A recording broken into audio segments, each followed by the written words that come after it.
Hello friends, कैसे हैं आप लोग। सबको मेरा जय भीम, नमो बुद्धाय। बाबा Saheb Ambedkar life and mission में आप सभी का स्वागत है। प्रॉब्लम आप रूपी महान रिसर्च ग्रंथ की रचना 14 अप्रैल 1923 को डॉक्टर अम्बेडकर बम्बई आ गए। कुछ दिनों में अपनी थीसिस में सुधार का काम पूरा कर फिर से लंदन यूनिवर्सिटी को भेज दिया। उन्हीं परीक्षकों ने उसे स्वीकार कर लिया। इस प्रकार उनकी वर्षों की कठिन मेहनत का फल मिल गया और उन्हें डॉक्टर ऑफ साइंस बीएससी से सम्मानित किया गया। उनकी यह रिसर्च थीसिस रुपये की समस्या यानी प्रॉब्लम ऑफ रूपी लंदन के publisher P A. King and Sons Limited द्वारा 1923 में प्रकाशित किया गया।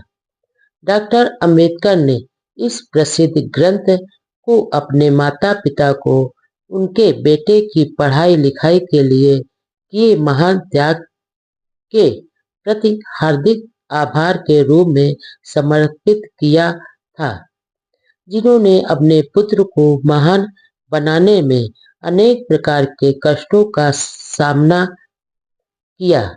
इस ग्रंथ की भूमिका उनके शिक्षक प्रोफेसर एडविन द्वारा लिखी गई।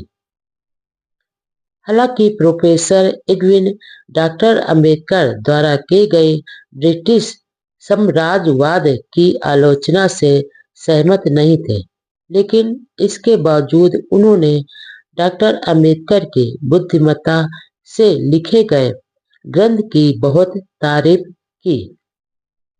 यही नहीं, दुनिया भर के अर्थशास्त्रियों ने भी इसकी सराहना की। इससे डॉक्टर अम्बेडकर ने यह सिद्ध कर दिखाया कि रुपये का पाउंड के साथ रिश्ता जोड़कर ब्रिटिश सरकार ने भारत की जनता को काफी नुकसान पहुंचाया। अब तक डॉक्टर अम्बेडकर कोलंबिया यूनिवर्सिटी से एमए, पीएचडी, लंदन यूनिवर्सिटी से एमएससी, डीएससी और ग्रेज इन से बार 8 लाख की डिग्रियां हासिल कर चुके थे। अब वे दलितों की आर्थिक, सामाजिक व राजनैतिक समस्याओं पर दृढ़ता से अधिकार पूर्वक विचार कर सकते थे, नेतृत्व कर मार्गदर्शन कर सकते थे। अब उनके जीवन का मकसद अछूतों के उद्धार के लिए आंदोलन में कूदना था। उन्होंने जो उच्च शिक्षा ली उसका दायरा विशाल था। अब उनके पास sociology, economics, human science, anthropology, law, religion आदि अनेक विषयों के ज्ञान का अपार भंडार था। उनकी स्मरण शक्ति व बौद्धिक क्षमता अद्भुत थी। अब वह महाराष्ट्र के नाट्य भंडारकर, तिलक आदि की परंपरा के विद्वान थे, लेकिन डॉक्टर अम्बेडकर का व्यक्तित्व कहीं ऊंचा था। उस समय पूरे भारत में उनके बराबर शिक्षा ग्रहण किया कोई व्यक्ति नहीं था। अछूत समाज के इतिहास में तो यह सूरज के समान था। हिंदू समाज में छुआछूत निवारण आंदोलन की क्रांति ज्योतिबा फुले ने शुरू की थी। डॉक्टर अम्बेडकर फुले की परंपरा के ही क्रांतिकारी समाज सुधारक थे। अछूत बैरिस्टर की वकालत संघर्ष 100 गुना बढ़ा। अब बंबई में उन्होंने वकालत कर परिवार का भरण पोषण करने तथा समाज सुधार के लिए काम करने का तय किया। वे परिवार के पास रहकर उनका भी पूरा ध्यान रखना चाहते थे, जो अब तक नहीं कर पाए थे। वकालत के पेशे द्वारा वे अछूत वर्ग का भी भला करना चाहते थे, लेकिन उस समय पैसों का भारी संकट था। यहाँ तक कि वकालत की सनद लेने के लिए पास में पैसे नहीं थे। इस समय फिर उनके मित्र नवल मथेलना ने मित्रता का फर्ज पूरा किया। उनके लिए पैसे से मित्र भीमराव ने वकालत की सनद प्राप्त की। एक बैरिस्टर के रूप में जून 1923 में वकालत शुरू की। प्रैक्टिस तो शुरू कर दी, लेकिन हर ओर जातवादी मानसिकता के चलते सफल होना आसान नहीं था।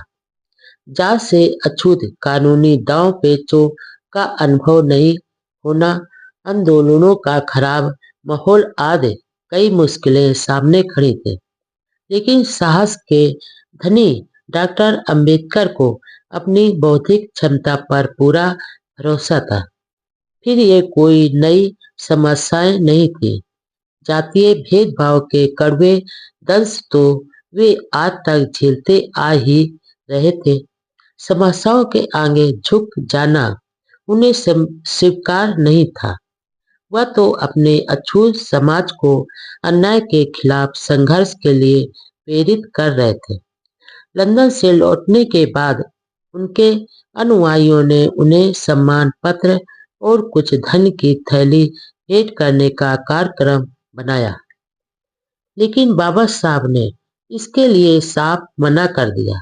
अब वे शाम के समय बस्ती के लोगों के साथ बैठकर विभिन्न मुद्दों पर चर्चा करते थे। वे अपने कार्यकर्ताओं को बहुत ध्यान से सुनते थे। उन दिनों बाबा साहब के प्रति समाज में नई आस्था व उत्साह था। खूब हलचल थी, लेकिन अछूत जातियां संगठित न होने के कारण बिखर पड़ी थी। जून 1923 में बाबा साहब ने बॉम्बे बार के अपलीट शाखा में वकालत शुरू की। बॉम्बे हाई कोर्ट में जात की सड़ान भरी पड़ी थी। अछूत वकील के लिए तो वहां संघर्ष कई गुना ज्यादा था। वहां उनका मुकाबला यूरोपियन बैरिस्टरों से था। वहां यह धारणा थी कि वे अंग्रेज जजों के सामने ज्यादा प्रभावशाली होते थे। गोरी चमड़ी के बैरिस्टर वकीलों की जज ज्यादा मानते थे। इसलिए भारतीय वकीलों को भी इसका एहसास था। भीमराव के लिए तो हर ओर दरवाजे बंद थे।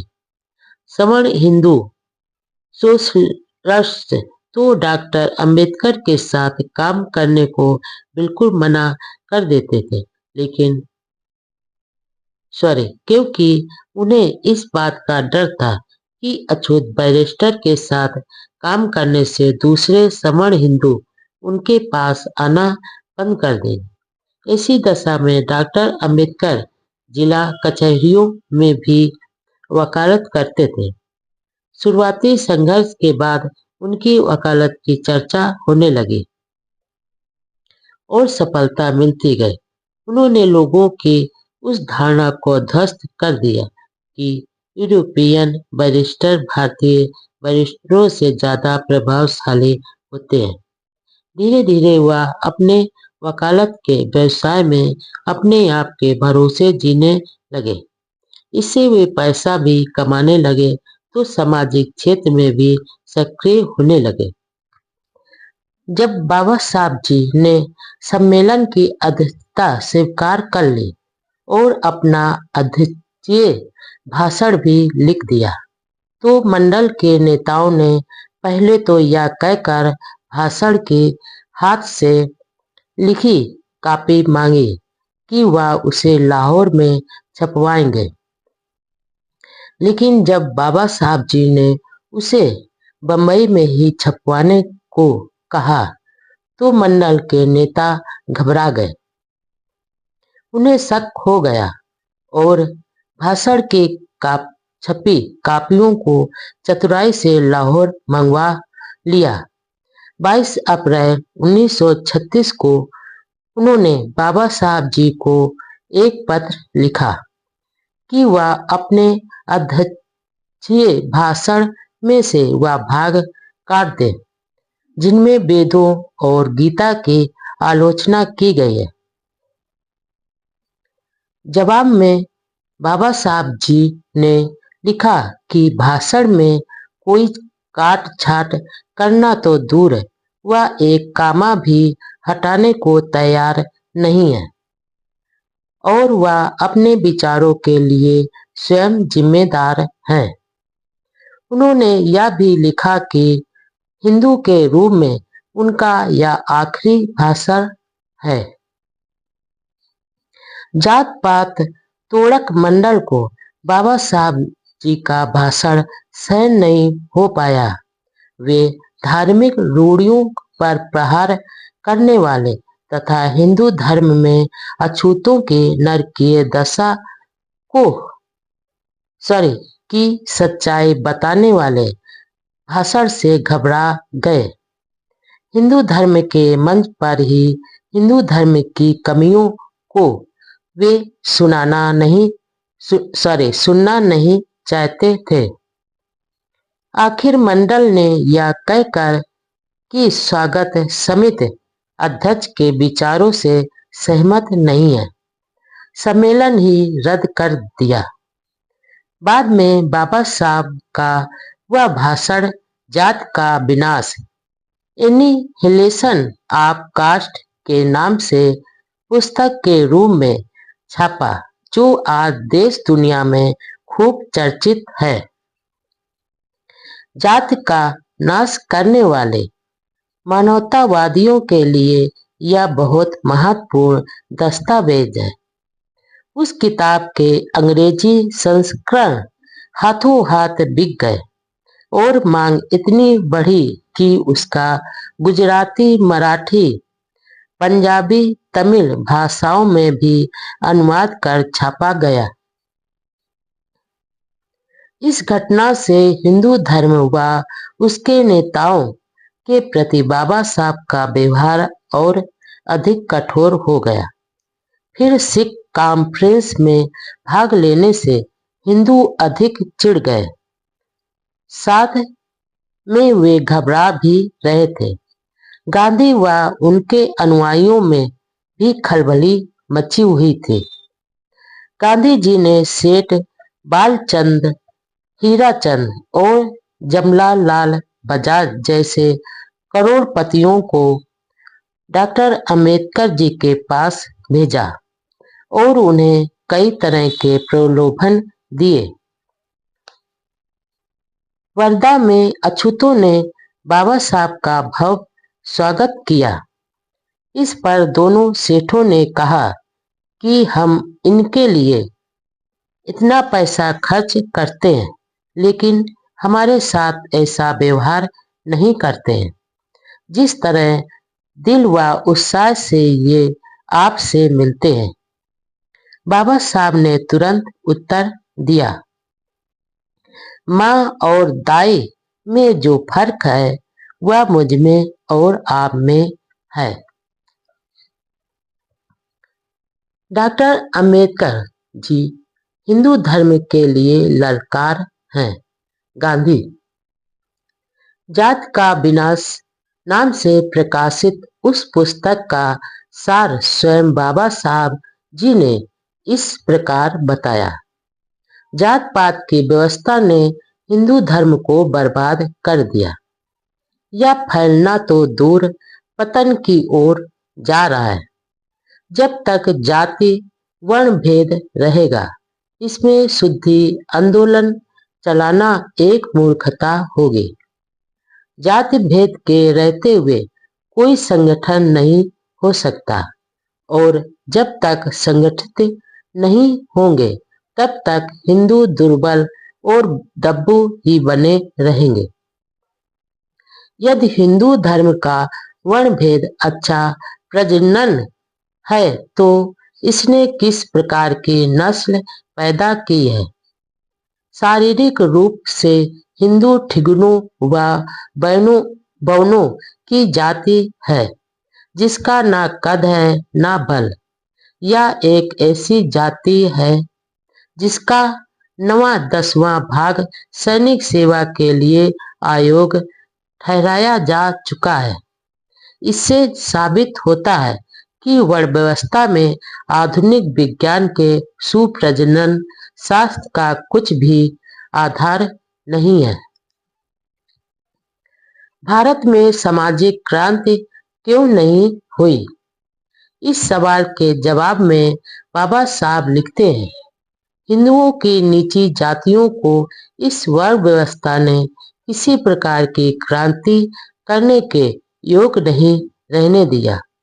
शास्त्र धारण करने का अधिकार नहीं दिया, विद्या का हक नहीं दिया और नीच बना दिया।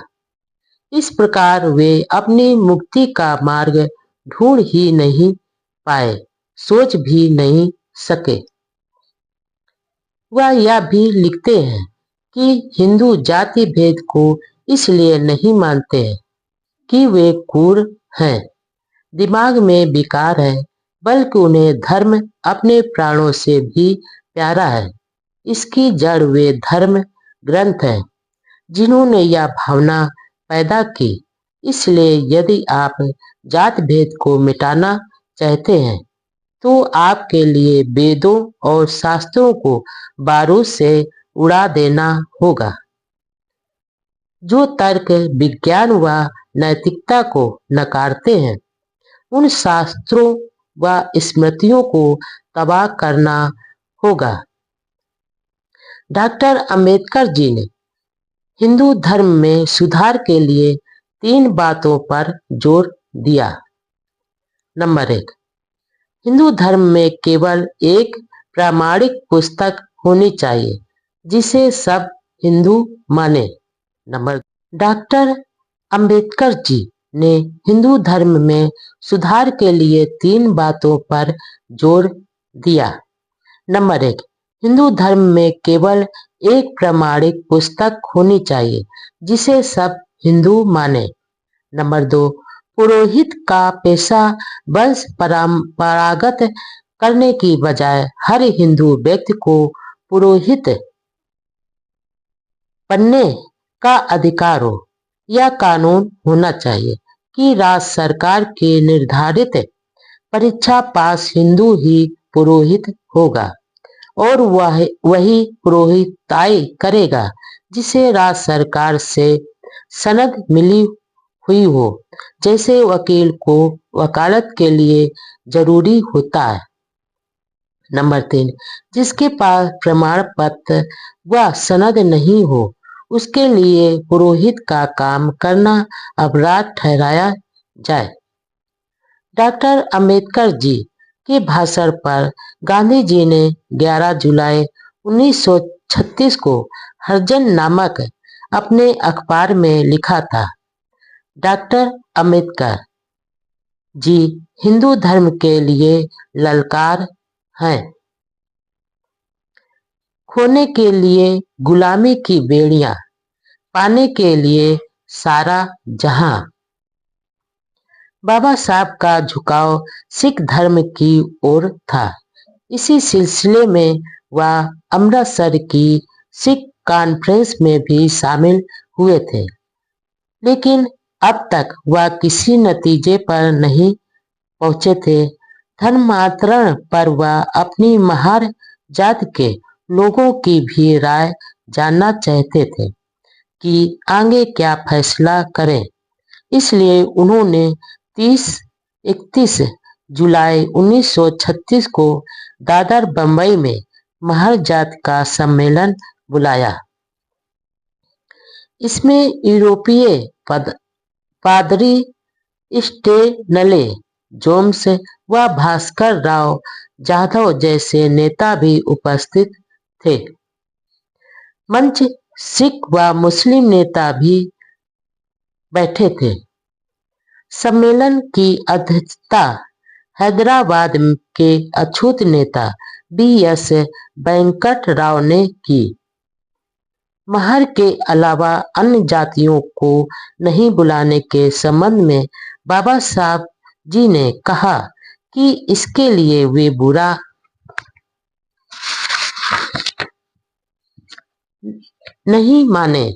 अन्य जातियां भी ऐसे सम्मेलन कर या जाहिर करें कि उनका समर्थन है। आज भी अनुसूचित जातियों के पढ़े लिखे में आपसी जातीय खींचतान इतनी ज्यादा है, तो उस समय अनपढ़ अछूतों की क्या दशा होगी। इसलिए बाबा साहब जी की दशा कितनी दुविधा में होगी, इसकी मात्र कल्पना ही की जा सकती है। डॉक्टर अम्बेडकर जी ने सम्मेलन में मराठी भाषा में 50 पेज का एक लिखित भाषण दिया।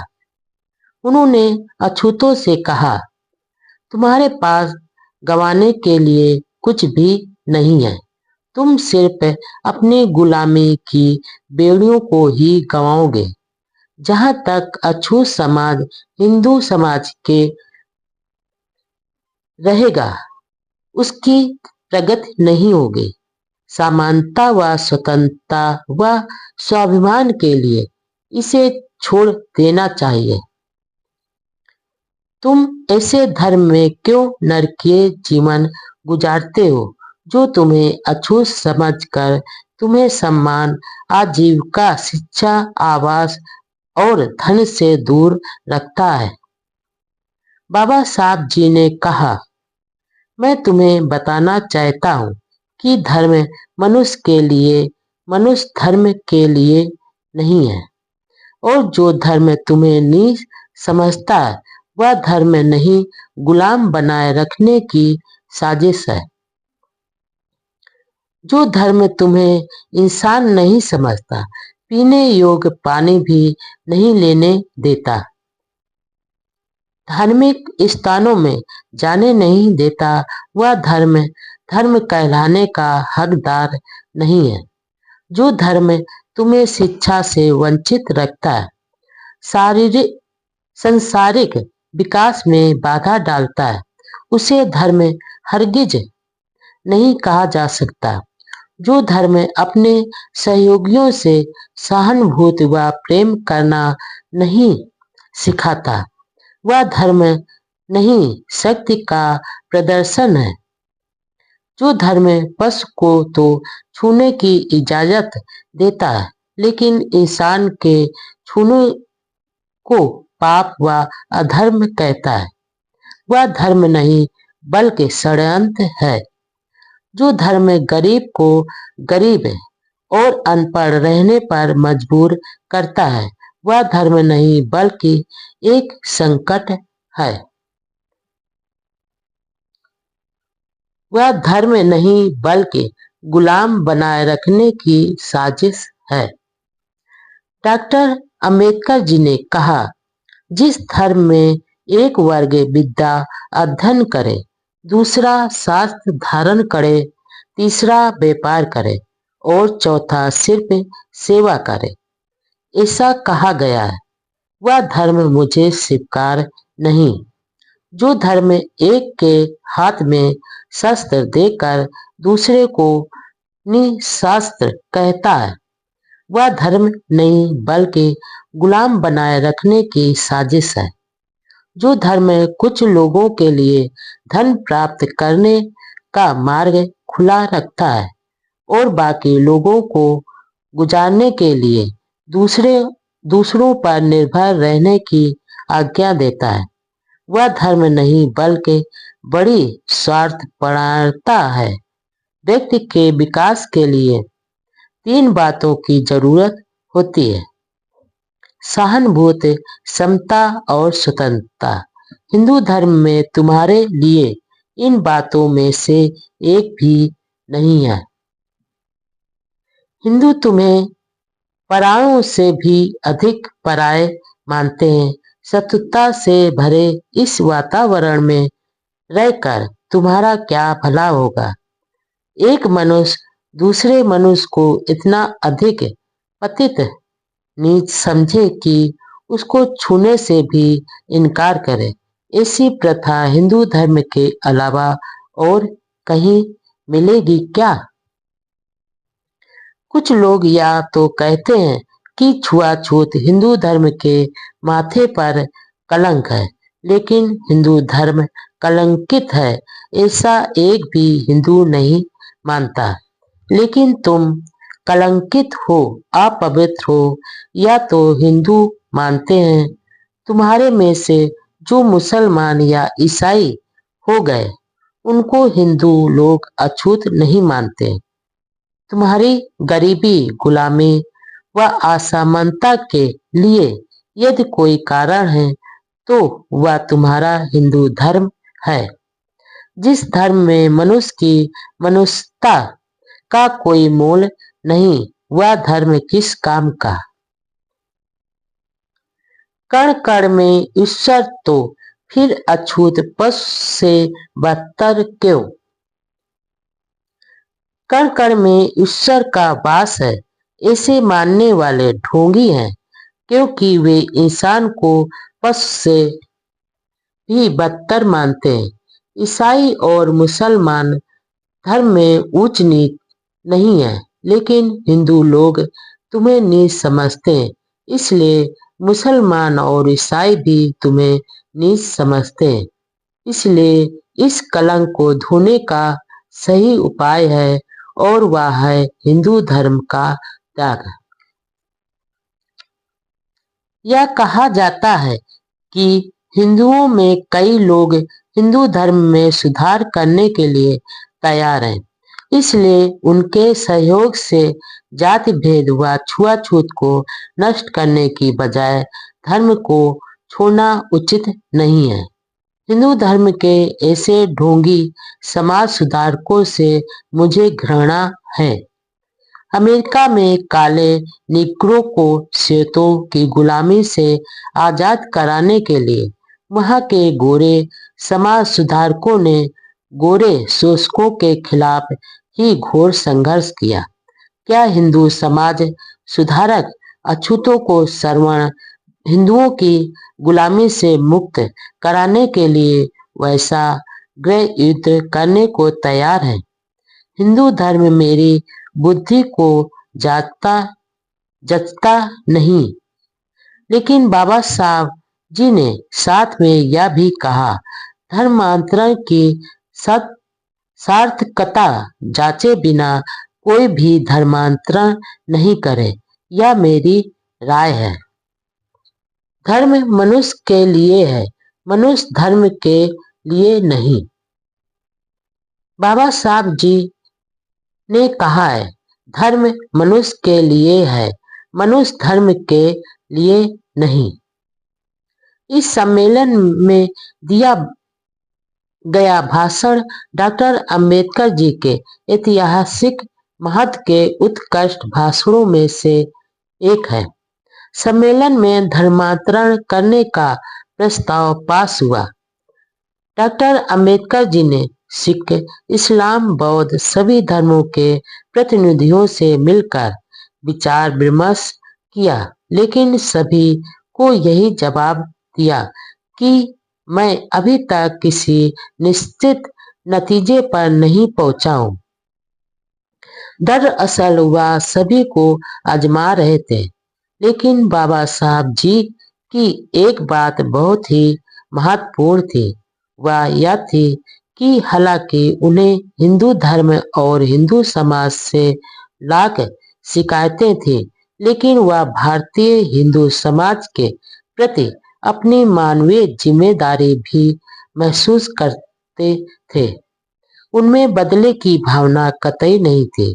वह इसी समाज व देश में रहकर मानवता की सेवा करना चाहते थे। वह एक स्वाभिमानी, सज्जन व मानवतावादी पुरुष थे। उन्होंने कहा, इस्लाम या ईसाई धर्म स्वीकार करने से दलितों की राष्ट्रीयता में अंतर आ जाएगा। यदि वे इस्लाम कबूल करेंगे तो मुसलमानों की संख्या देश में दुगनी हो जाएगी और मुस्लिम सत्ता या राष्ट्र का खतरा भी पैदा होगा।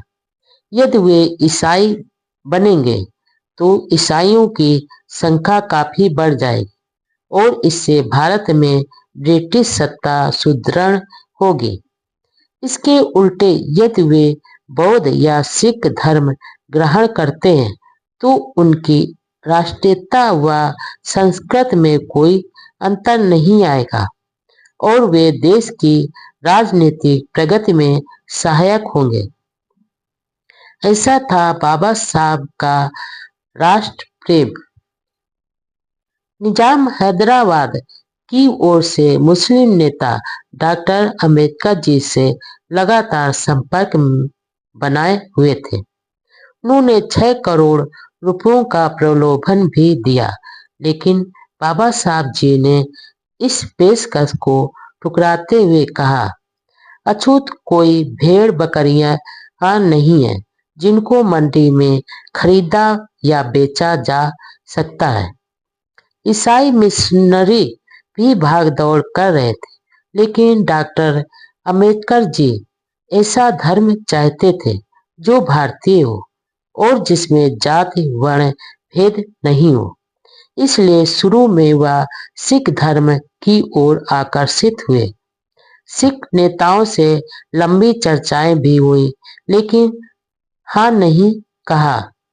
यह सही है कि सिख धर्म में सैद्धांतिक तौर पर जाति वर्ण भेद नहीं है, लेकिन व्यवहार में वहां भी जात पात ऊंच नीच है, अछूत जातियां हैं, जिससे स्वयं सिख नेताओं ने भारत सरकार के समक्ष स्वीकार भी किया है। सिख धर्म का उदय हिंदू धर्म में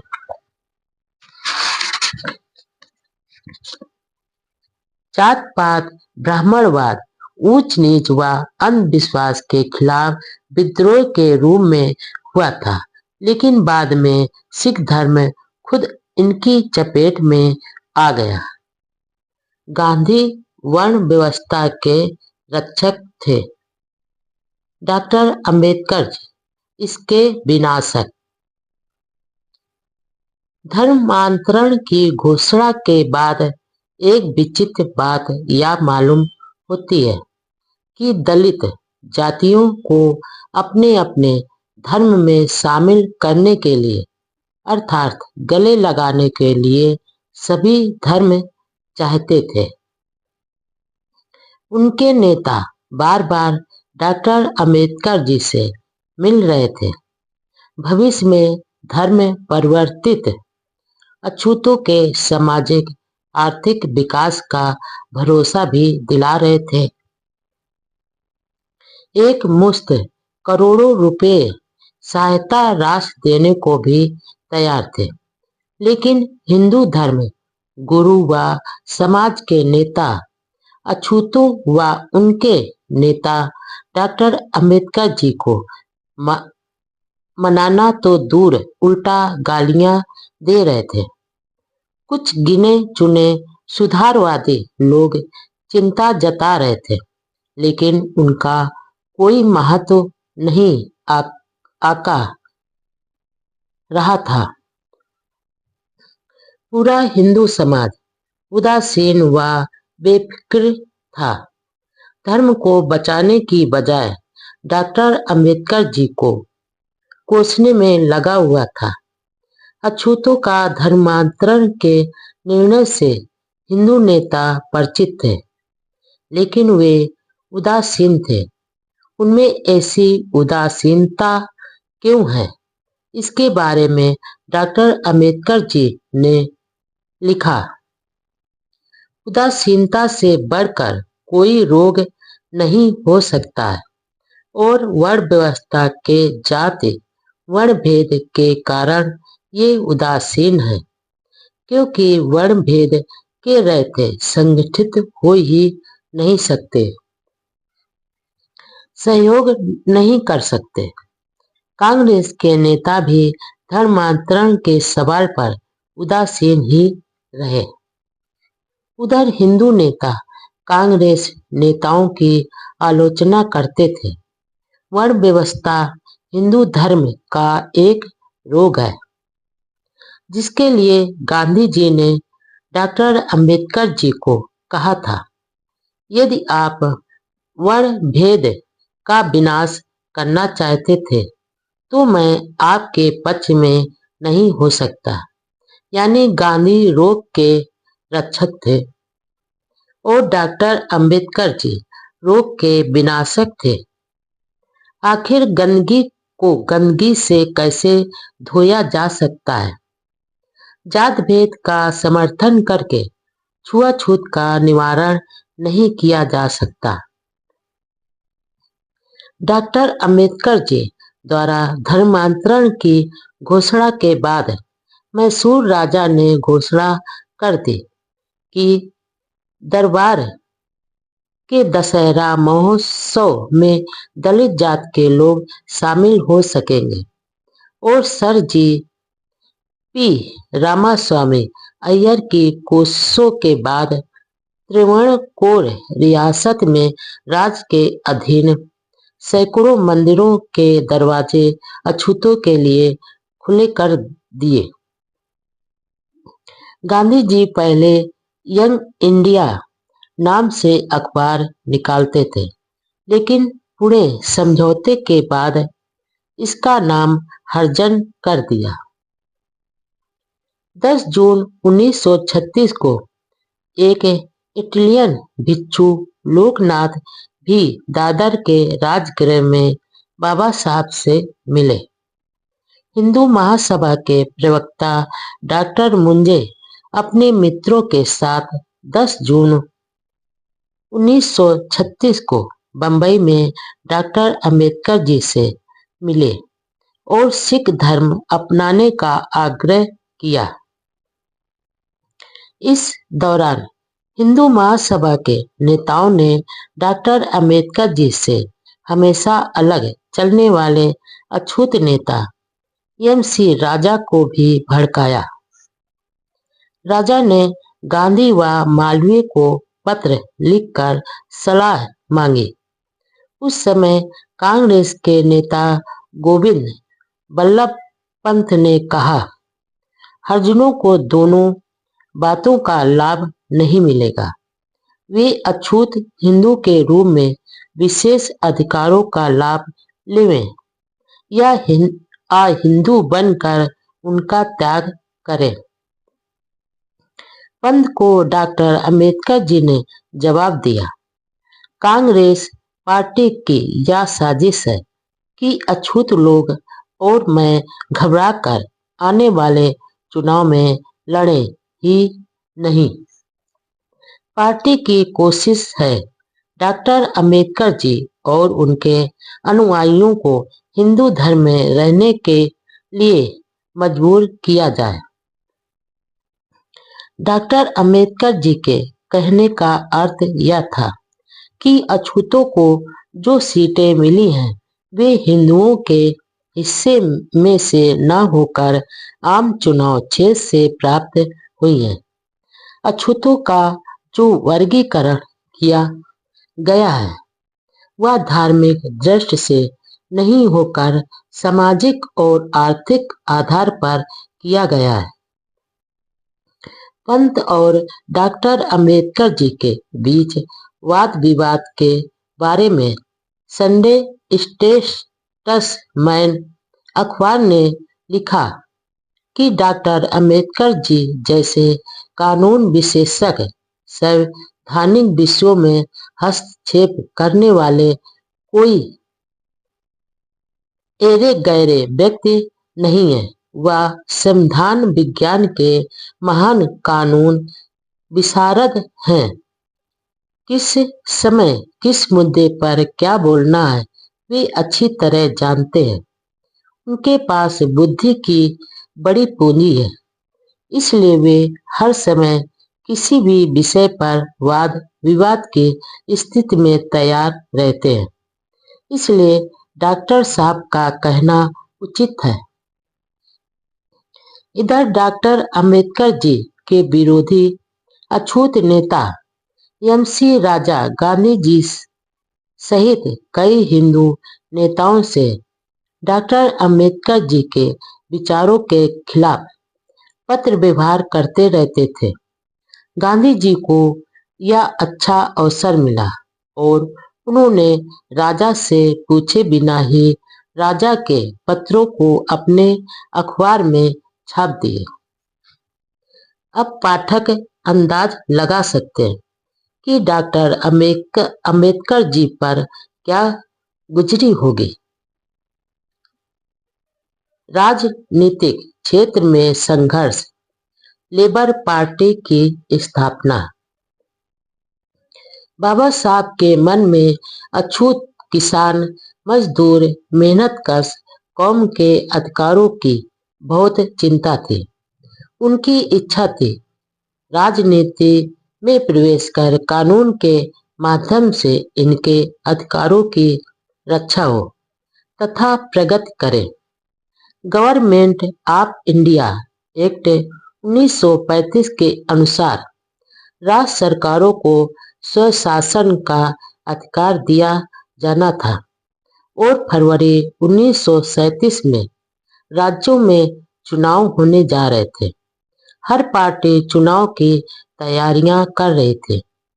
इस स्वशासन का लाभ आम आदमी तक पहुंचाने के लिए डॉक्टर अंबेडकर जी ने अपने साथियों के साथ विचार विमर्श किया और अगस्त 1936 में स्वतंत्र मजदूर दल इंडिपेंडेंट लेबर पार्टी का गठन किया। इंडिपेंडेंट लेबर पार्टी का दृष्टिकोण सिर्फ अछूतों तक ही सीमित नहीं था, बल्कि इसका उद्देश्य भूमिहीनों, गरीब किसानों तथा मजदूरों के हितों की रक्षा तथा उनकी समस्याओं का समाधान करना था। हालांकि पार्टी का कार्यक्षेत्र बंबई राज्य तक ही सीमित था। डॉक्टर अंबेडकर जी ने नई राजनीतिक पार्टी में अछूतों के अलावा गैर दलितों को भी जोड़ने की योजना बनाई, क्योंकि उन्होंने लिखा, आज का युग जातीय गठबंधन का नहीं है। इंडिपेंडेंट लेबर पार्टी का उद्देश्य श्रमिकों का कल्याण है या मजदूरों का संगठन है। दलित वर्ग, डिप्रेस्ड क्लास नाम के स्थान पर मजदूर शब्द का प्रयोग करने का उद्देश्य एक ही है, वह है मजदूर वर्ग में दलित वर्ग का समावेश करना। लेबर पार्टी की मान्यता थी कि किसान की जमीन के निरंतर टुकड़े होना और उन पर जनसंख्या का दबाव होना किसानों की गरीबी का मुख्य कारण है।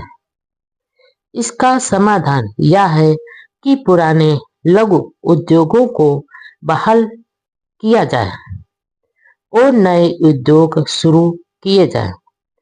लोगों की योग्यता और उत्पादन शक्ति बढ़ाने के लिए उन्हें तकनीकी शिक्षा दी जाए। इसके लिए सरकार की ओर से उद्योग चलाने और प्रबंध करने का सुझाव दिया गया। कारखाने के कामगारों के रोजगार तथा कल्याण के लिए बेहतर कानून बनवाना भी पार्टी का एक लक्ष्य था। काम के घंटे तय करना, प्रमोशन के अवसर देना, वेतन, छुट्टियां, आवास की उपयुक्त सुविधा आदि के लिए प्रभावी कानून बनवाने के लिए सरकार को बाध्य करना दल के अन्य लक्ष्य थे। सामाजिक सुधारों के बारे में पार्टी ने घोषणा की कि पार्टी समाज सुधारकों व प्रगतिशील विचारकों को सहयोग करेगी तथा पूंजीवाद, ब्राह्मणवाद, सामंतवाद व धर्मांधता का घोर विरोध करेगी। पार्टी में सुझाव दिया कि धार्मिक स्थलों का अतिरिक्त बेशुमार धन शैक्षणिक कार्यों में खर्च किया जाना चाहिए। गांव की दशा सुधार कर आधुनिकीकरण की भी पार्टी योजना बनाई गई। पार्टी में सभी जाति वर्ग के मजदूर किसान सदस्य थे। इसकी शाखाएं मध्य प्रांत व मद्रास में भी खोली गई। बम्बई के मजदूर बाबा साहब का बहुत सम्मान करते थे। बम्बई के मिल मजदूरों की दशा से डॉक्टर अंबेडकर जी की अच्छी तरह परिचित थे।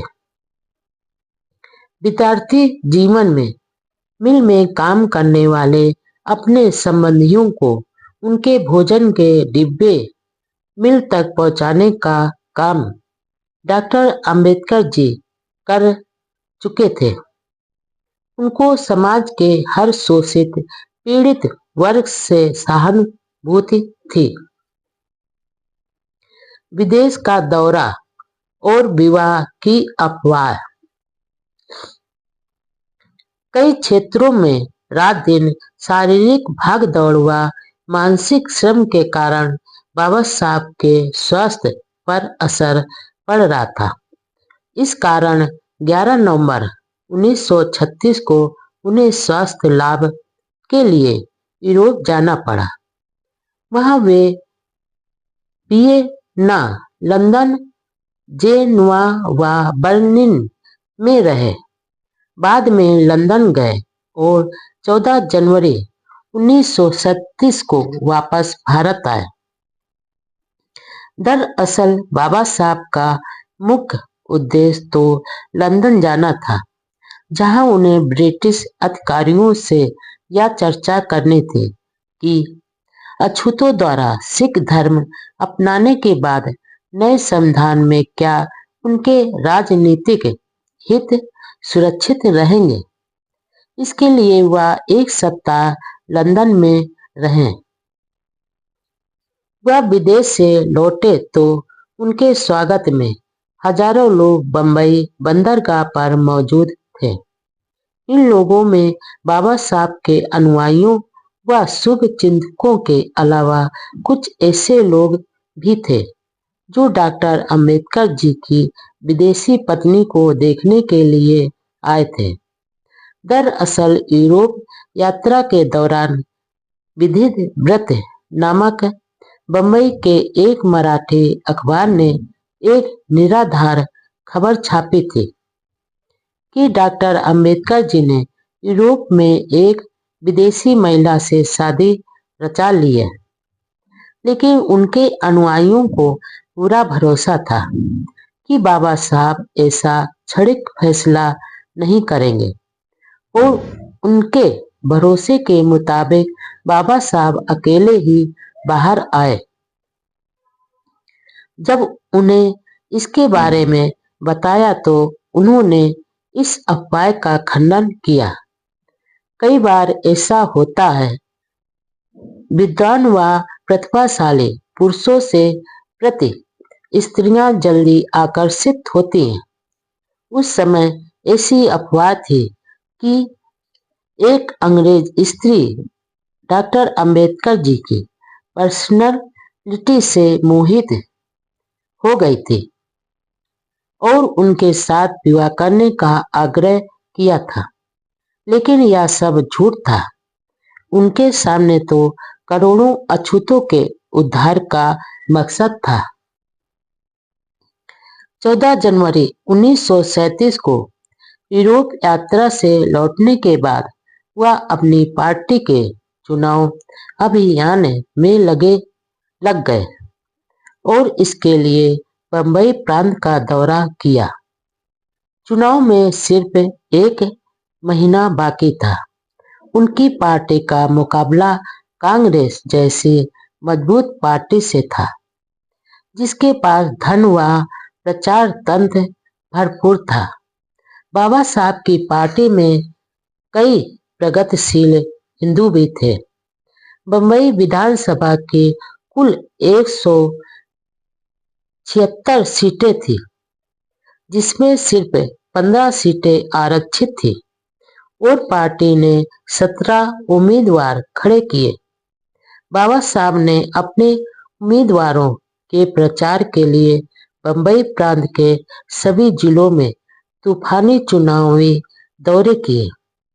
उन्होंने नासिक, अहमदनगर, खानदेश, सोलापुर, सतारा और बेलगाम में सभाएं की। इस दौरान सतारा में अपनी माता की समाधि पर जाकर नम्र आंखों से श्रद्धांजलि दी।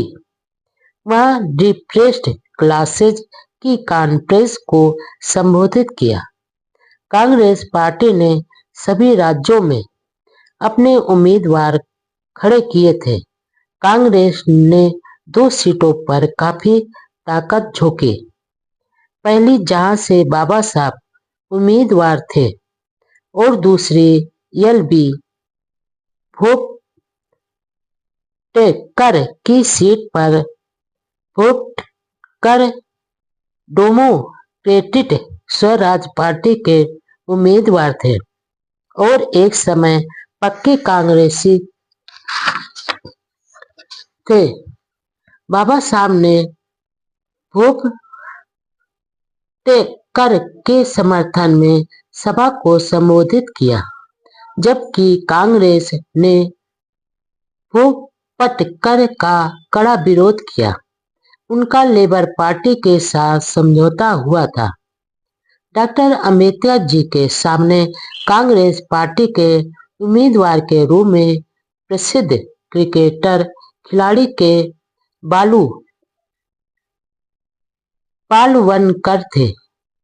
साथ ही 2 अन्य उम्मीदवार देवरुखकर व राजभोज को डॉक्टर अंबेडकर जी के वोट काटने के लिए खड़ा कर दिया। बाबा साहब को हराने के लिए कांग्रेस ने पूरी ताकत झोंक दी। लेबर पार्टी की शानदार जीत, अछूतों में खुशी की लहर। 17 फरवरी 1937 को चुनाव हुआ। इसमें डॉक्टर अंबेडकर जी की लेबर पार्टी के 17 में से 15 उम्मीदवार चुनाव जीत गए। बाबा साहब भारी वोटों से जीते थे और के बालू की पराजय हुई। कांग्रेस की सारी मेहनत पर पानी फिर गया। दलितों के लिए सुरक्षित 15 सीटों में से कांग्रेस केवल 2 सीटें ही जीत सकी थी। इस चुनाव में उन अछूत नेताओं के खिलाफ भी कांग्रेस ने जमकर प्रचार किया, जिन्होंने पूना पैक्ट पर हस्ताक्षर किए थे। 17 में से 15 उम्मीदवारों की जीत से महाराष्ट्र के दलितों में खुशी की लहर दौड़ गई। इंडिपेंडेंट लेबर पार्टी की यह शानदार जीत थी। इसी समय एक अन्य सफलता ने भी बाबा साहब व उनके अनुयायियों को खुशियां दिलाई।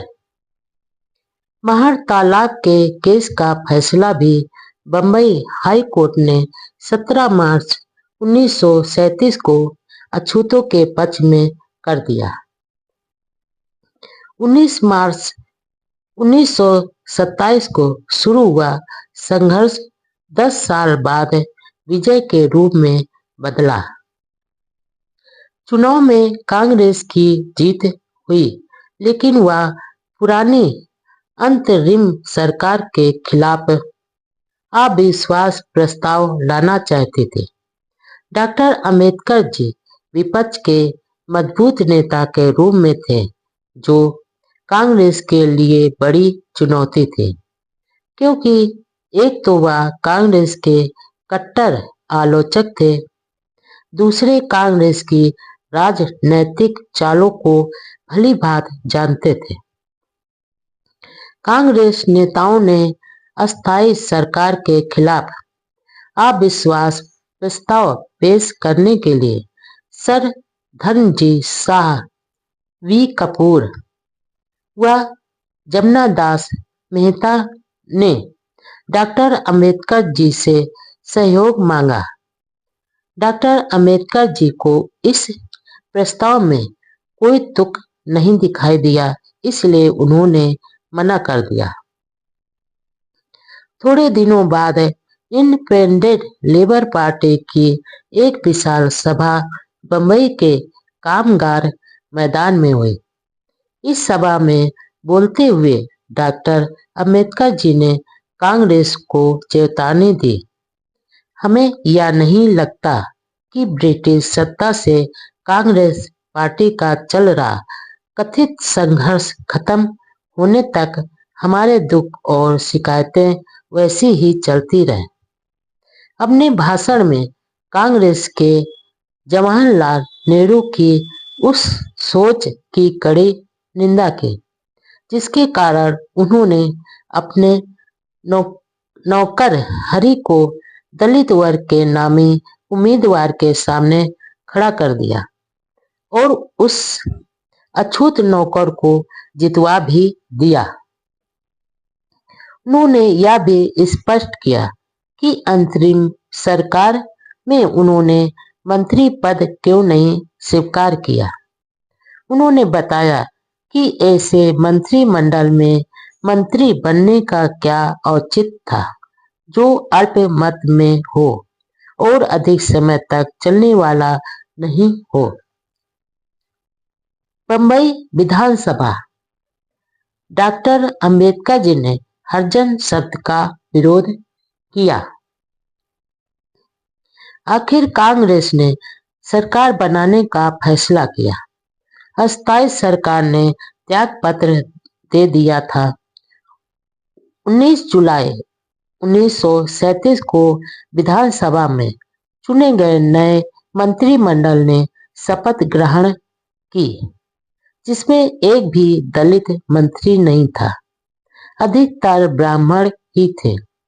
शपथ ग्रहण समारोह में अन्य सदस्यों के विपरीत डॉक्टर अंबेडकर जी ने गीता पंथ हाथ में रखकर शपथ ग्रहण करने से मना कर दिया और अलग सम्मानजनक ढंग से शपथ ग्रहण की।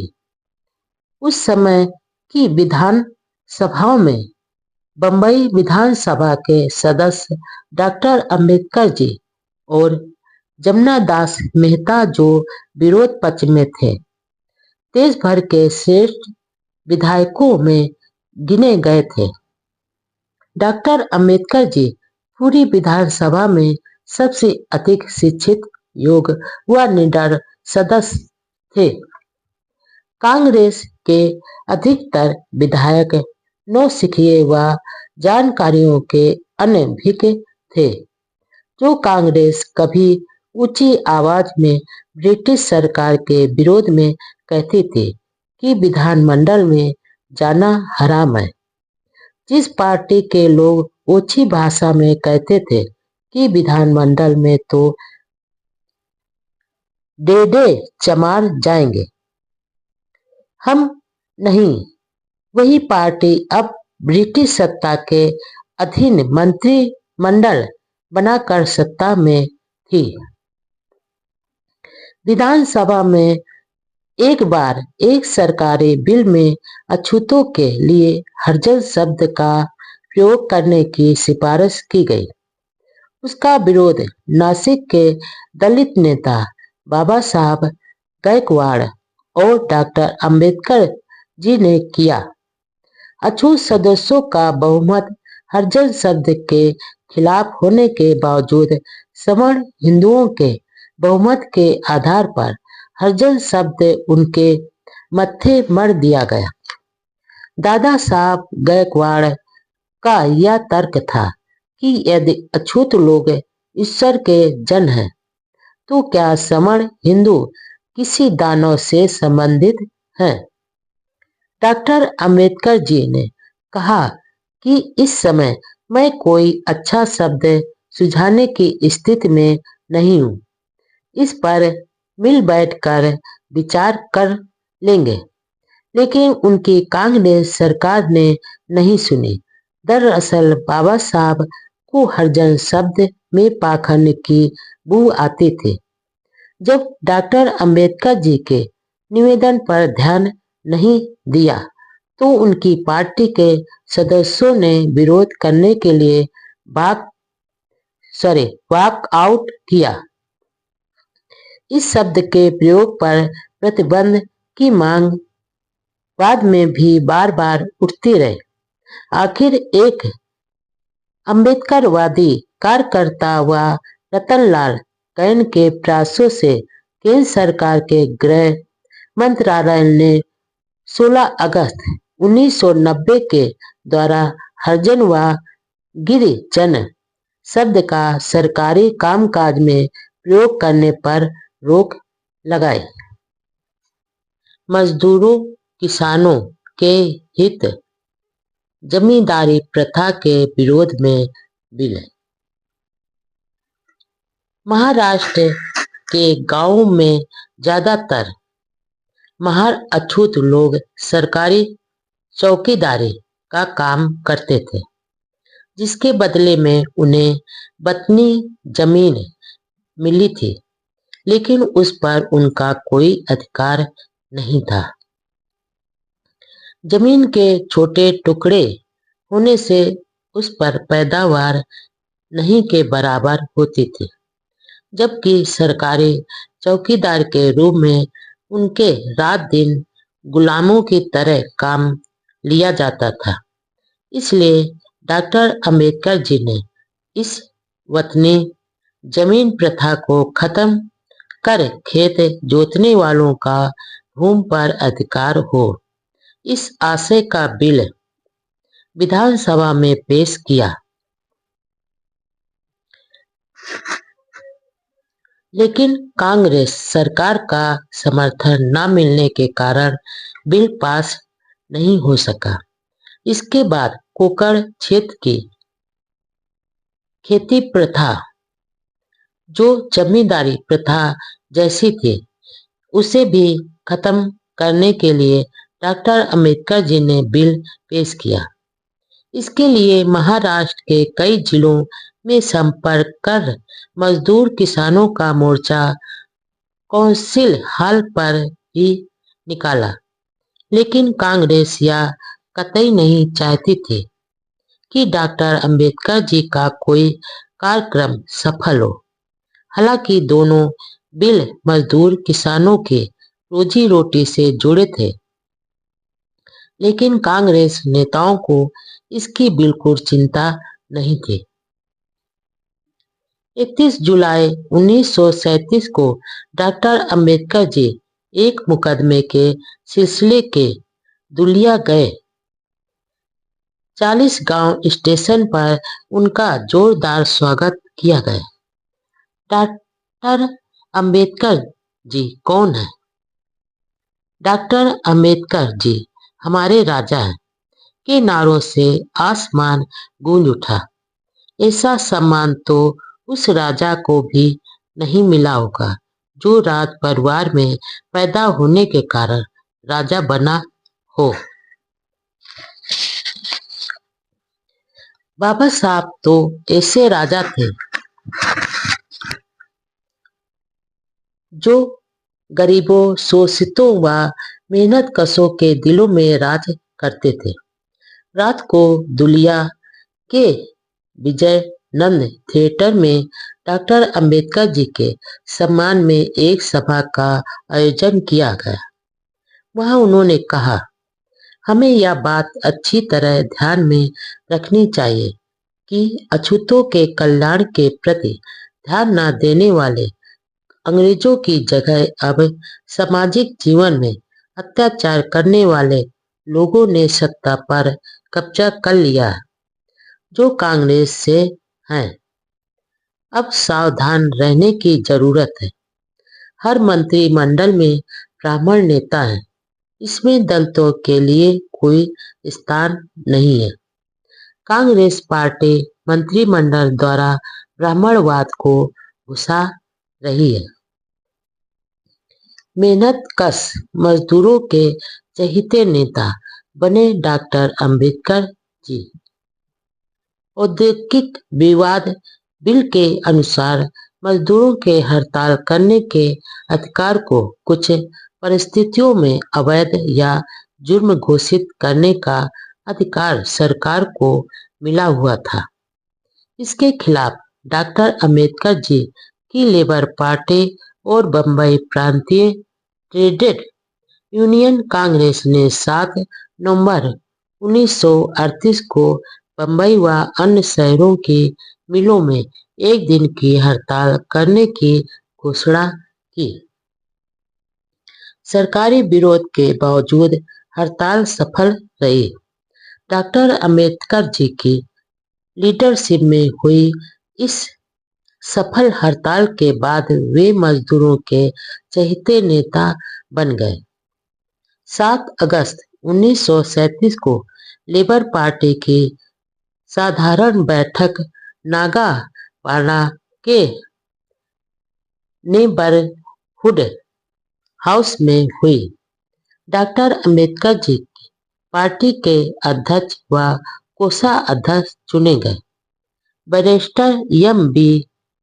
समर्थन को महासचिव, चित्रे व उपसाम को सचिव चुना गया।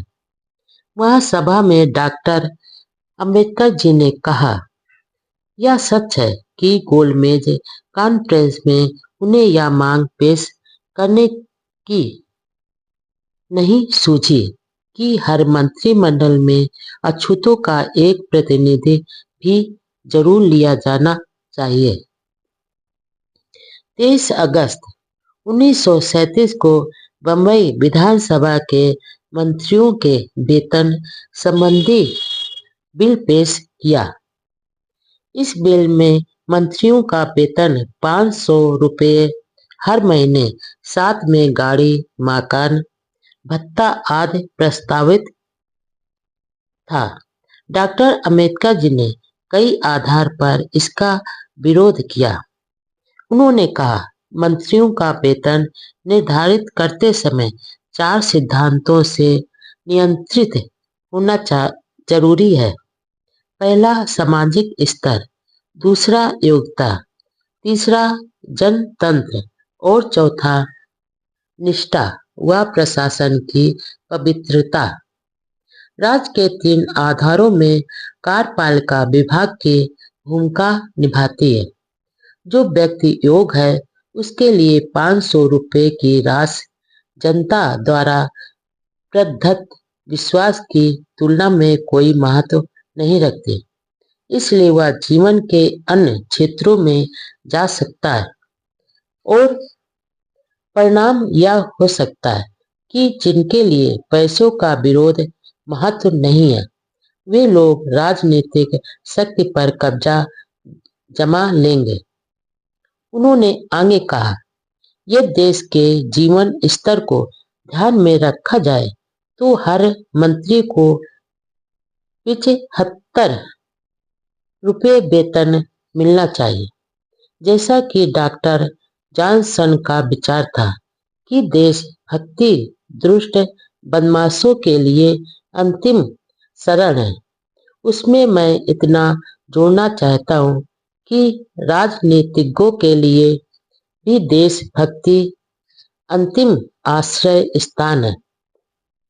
उन्होंने मंत्रियों के ढोंग व त्याग का भी जिक्र किया और कहा कि मंत्रियों को इतना वेतन जरूर दिया जाना चाहिए कि वे भ्रष्ट न हो। सदन में सदस्य नामदार खेर ने बाबा साहब जी द्वारा ही जा रही निस्वार्थ सेवा की खूब सराहना की। डॉक्टर अंबेडकर जी ने कई बार कहा था कि दलित सेवा राष्ट्र सेवा अथवा देश सेवा ही है। बैलों की तरह कष्ट भोग रहा है किसान। सामाजिक कार्यों के साथ डॉक्टर अंबेडकर जी द्वारा लेबर पार्टी का प्रचार अभियान भी चलता रहता था।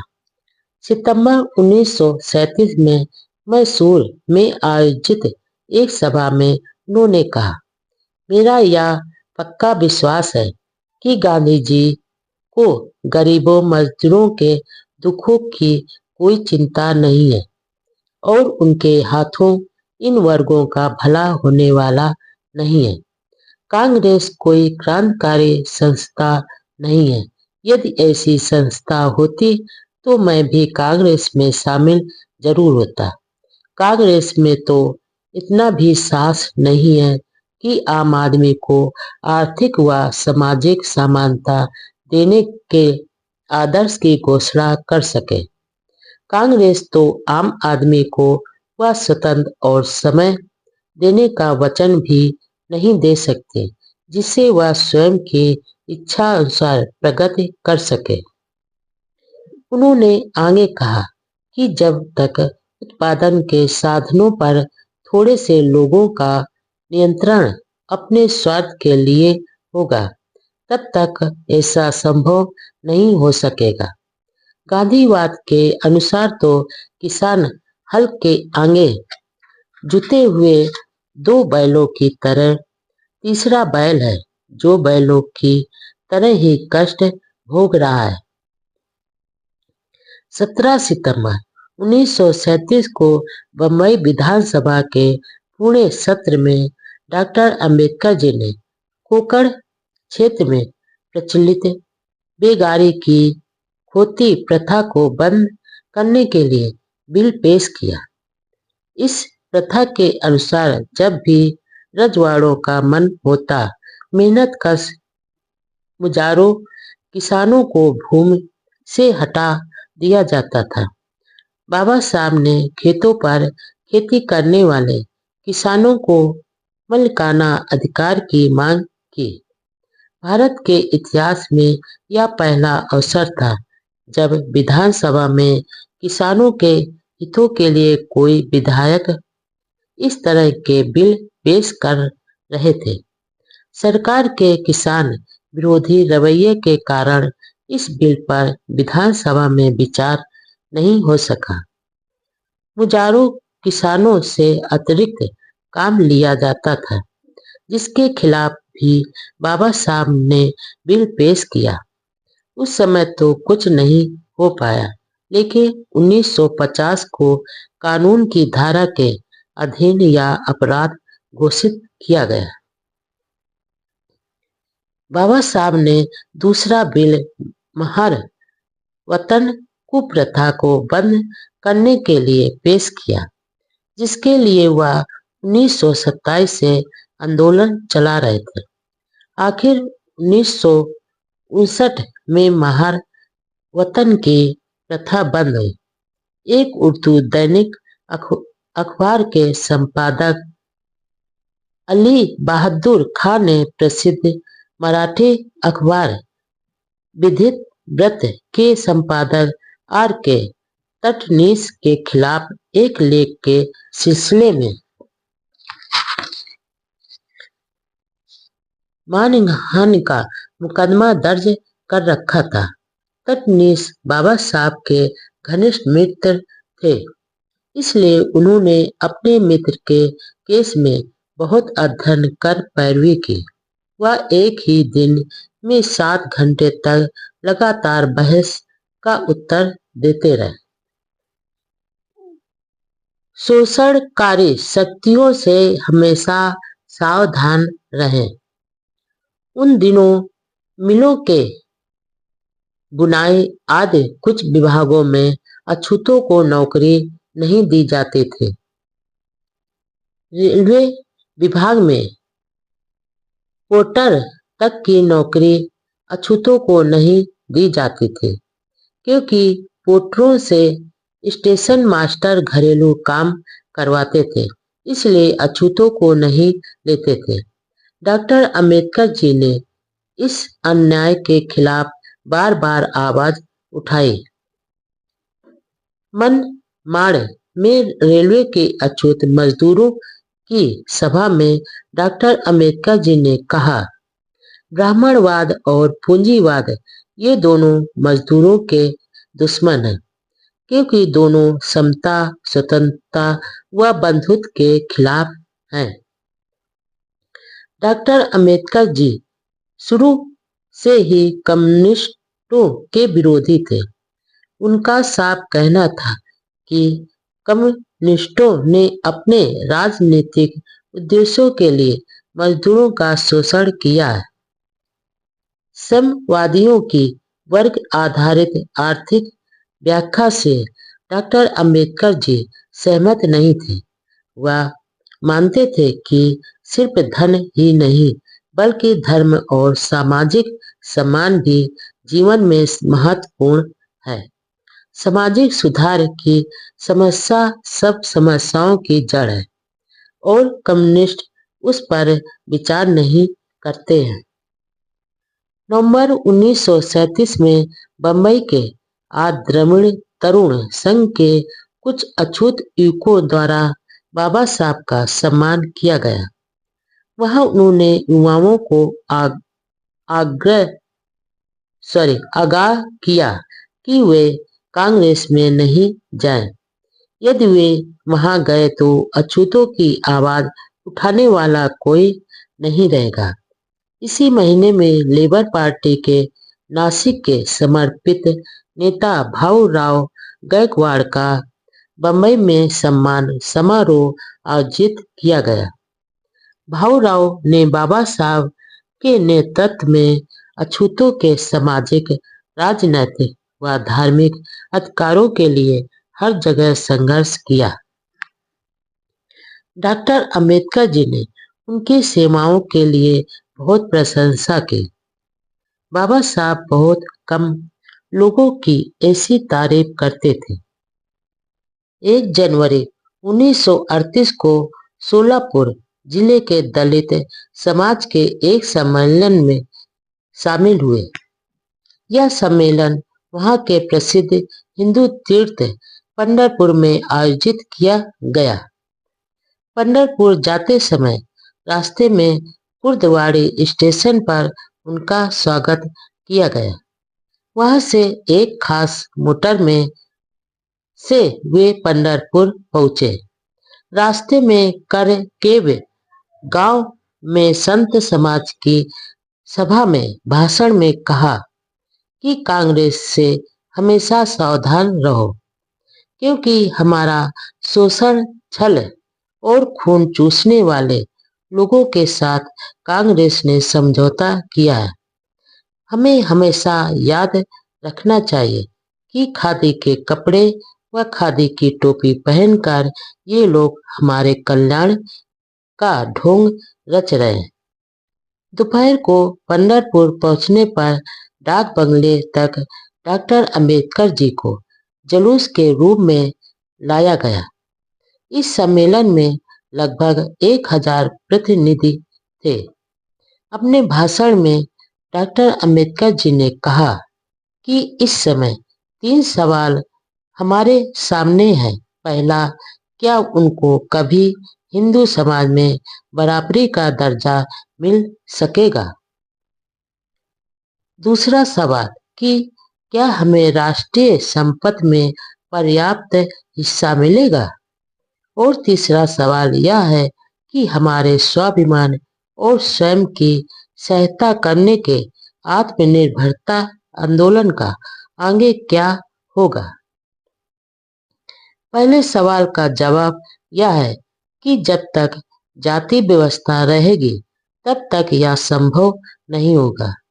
दूसरे सवाल के जवाब में उन्होंने पूंजीवादियों द्वारा शासित कांग्रेस द्वारा पिछड़ों के साथ किए जा रहे व्यवहार की कड़ी निंदा करते हुए बताया कि जब तक कांग्रेस पूंजीपतियों के हाथ में है तब तक गरीब जनता अपने आर्थिक विकास के लिए वर्तमान सरकार पर विश्वास नहीं कर सकते।